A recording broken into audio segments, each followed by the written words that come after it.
Ndugu wa Tanzania, naitwa Kanali Bernard Masala Mlunga, kaimu mkurugenzi wa habari na uhusiano, Jeshi la Ulinzi la Wananchi wa Tanzania.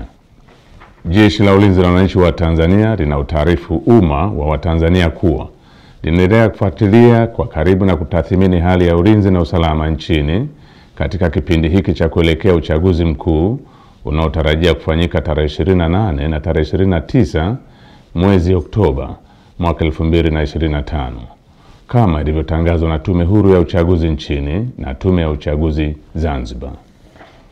Kwa ujumla, Jeshi la Ulinzi la Wananchi wa Tanzania linaridhishwa na hali ya usalama iliyopo nchini katika kipindi hiki ambacho vyama vya siasa vinaendesha kampeni zao kwa kuzingatia matakwa ya kisheria, kuheshimiana na kuvumiliana kunakooneshwa kupitia kwa wagombea wao wa ngazi za urais, ubunge na udiwani. Jeshi la Ulinzi la Wananchi wa Tanzania linaviomba vyama vya siasa kuendeleza hali ya amani na utulivu wakati wote wa kampeni, kupiga kura na baada ya kupiga kura. Katika hatua nyingine,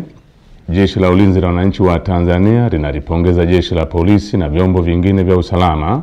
kwa jinsi vinavyoendelea kusimamia hali ya usalama katika kipindi hiki cha kuelekea uchaguzi mkuu. Aidha, jeshi linawapongeza wananchi kwa kuendelea kutumia haki yao ya msingi ya kushiriki kwa amani na utulivu katika kusikiliza sera za vyama mbalimbali kupitia mikutano ya hadhara inayoendelea kufanywa na vyama vinavyoshiriki uchaguzi mkuu kwa ngazi mbalimbali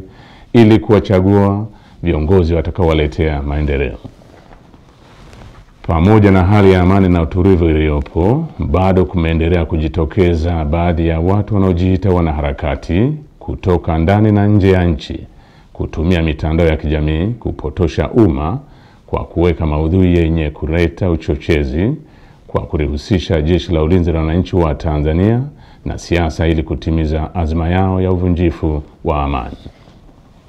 Jeshi la Ulinzi la Wananchi wa Tanzania linaomba umma wa Tanzania kupuuza machapisho au taarifa ambazo zimekuwa zikionekana kwenye mitandao ya kijamii. Wananchi wanakumbushwa kuwa taarifa zote zinazorihusu Jeshi la Ulinzi la Wananchi wa Tanzania zitatolewa na makao makuu ya jeshi kwa utaratibu rasmi na mawasiliano ya Jeshi la Ulinzi la Wananchi wa Tanzania na umma. Jeshi la Ulinzi la Wananchi wa Tanzania likiwa sehemu ya vyombo vya ulinzi na usalama vyenye dhamana ya ulinzi nchini, linapenda kuhakikishia Watanzania wote hali ya amani, usalama na utulivu katika kipindi hiki cha kuelekea uchaguzi mkuu, wakati wa uchaguzi na baada ya uchaguzi mkuu. Asanteni kwa kunisikiliza.